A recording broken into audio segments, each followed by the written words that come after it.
प्रयागराज महाकुंभ 2025 आम तंबू से स्विस कॉटेज तक जाने बाहर से आने वाले श्रद्धालुओं के लिए प्रयागराज में ठहरने की पूरी व्यवस्था की गई है। दोस्तों, यदि आप भी प्रयागराज के महाकुंभ में जाना चाहते हैं तो आपके मन में जाहिर सी बात है कि ये सवाल जरूर उठ रहा होगा कि भाई वहां पर रुकेंगे कहाँ, ठहरने की व्यवस्था क्या रहेगी। तो ये सब कुछ बातें आपके लिए विस्तार से यहाँ पर डिटेल में दी जाएगी। कृपया वीडियो को लास्ट तक देखते रहिएगा, क्योंकि यहाँ पर महाकुंभ 2025 की विशेष रूप से हर एक जानकारी को कवर किया जाएगा आपके लिए।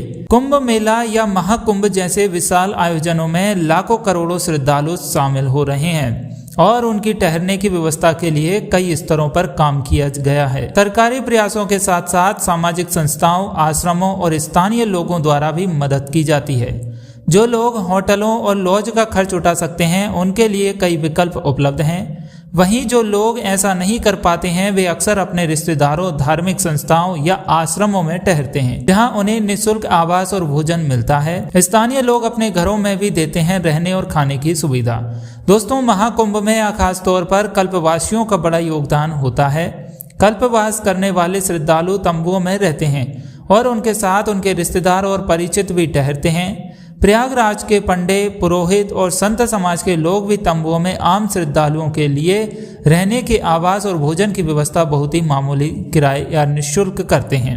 इसके अलावा प्रयागराज में कई धर्मशालाएं हैं जहां पर 400 रुपये से लेकर 5000 रुपये प्रतिदिन के किराए पर कमरे उपलब्ध हैं। कई सस्ते लॉज और स्थानीय लोगों द्वारा किराए पर उपलब्ध कराए जाने वाले कमरे भी श्रद्धालुओं के लिए आसान विकल्प है। इसके अलावा पेइंग गेस्ट हाउस भी उपलब्ध है। जो लोग अधिक खर्च कर सकते हैं उनके लिए शहर में कई बड़े होटल मौजूद हैं जिनका प्रतिदिन का किराया 10,000 से लेकर 50,000 रुपये तक है।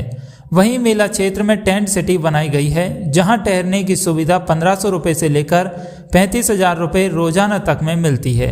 इनमें 2000 स्विस कॉटेज स्टाइल के टेंट भी शामिल हैं। बड़े और संपन्न लोगों के लिए महाराज स्वीट और डोम हाउस जैसी सुविधाएं हैं जो 7 स्टार होटल जैसी सेवाएं प्रदान करते हैं।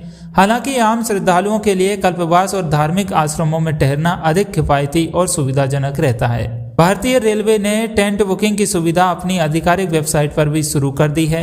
यहां से आप टेंट बुक कर सकते हैं जिनमें 24 घंटे सुरक्षा, नाश्ता, दोपहर और रात के खाने की व्यवस्था शामिल है। डिलक्स कॉटेज, लग्जरी स्वीट और प्रीमियम स्वीट जैसे विभिन्न श्रेणियों के टेंट उपलब्ध हैं।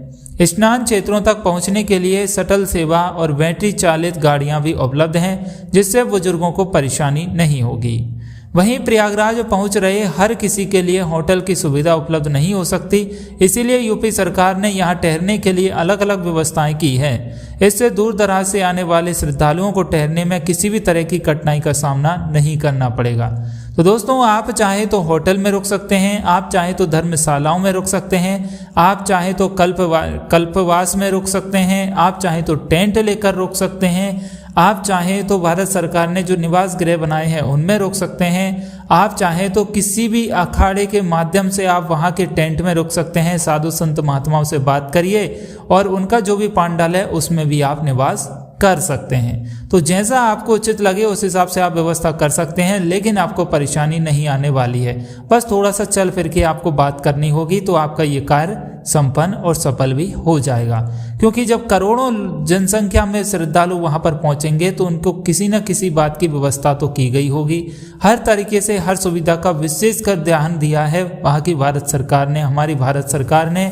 और योगी सरकार हर कदम को बड़े ही सहज तरीके से उठाया है, एक एक बात को विशेष कर ध्यान दिया है बारीकी से, जिसकी किसी भी तरह को कोई परेशानी ना हो। उम्मीद है वीडियो में दी गई जानकारी पसंद जरूर आई होगी। और आप कब पहुंच रहे हैं प्रयागराज कुंभ मेले में, एक बार कमेंट करके जरूर बताइएगा। और ये जानकारी कैसी लगी ये भी करें, साथ ही अपने परिवार, दोस्तों, रिश्तेदारों के साथ शेयर करें। ऐसी जानकारी के लिए सब्सक्राइब कीजिए हमारे यूट्यूब चैनल को, प्रेस कीजिए बेल आइकन को। चलिए मिलते हैं अगले वीडियो में, तब तक के लिए अपना ख्याल रखें।